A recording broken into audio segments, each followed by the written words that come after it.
opportunity is everything happening at one time. You see what I'm saying? You got sister, brother, uncle, agent, everything in your ear, so you feeling as if like just as quick as you got all that fame and stardom, and you the starter, you doing all this and that, it can be taken away from you. But as athletes, we don't look at that. We look at it like, look, my first year I came in, I'm balling. Second year I'm balling.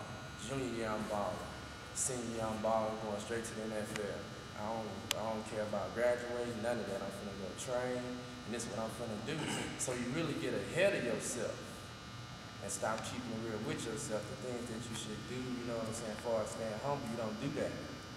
So it can like the devil in many disguises. You can be just going to a fast food spot with your homeboys, random check so-and-so, he got something on him, he don't want to claim it, he in your car.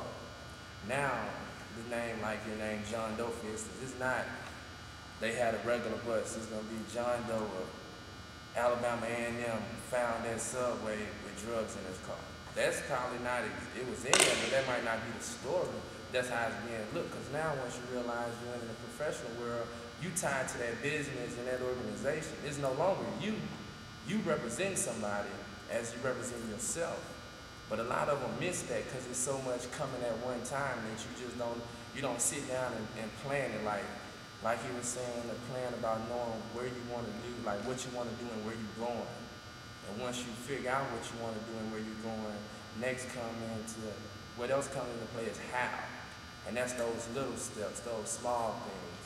Like when you lifting weights, you can be good and fit, but if you lift all that heavy weight, you're not doing anything for those little muscles. So when those big muscles get fatigued, now you have those injuries because it's not the little things you're not doing anymore. So you miss out on a lot of that just because everything's happening at one time. You don't want to take the time out and plan.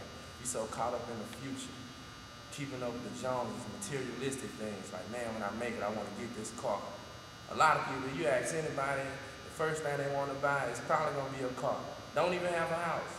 Then some of them can go to the league, buy these cars, buy these houses, forget paying off the loans, forget anything. It's just, what can I do to look good? You see what I'm saying? So it all goes down to just being patient and humble and just planning. Like you said, you have to put your plan together. And how he was giving you the steps for your plan, you can apply that to basically anything in life that it is you're trying to do.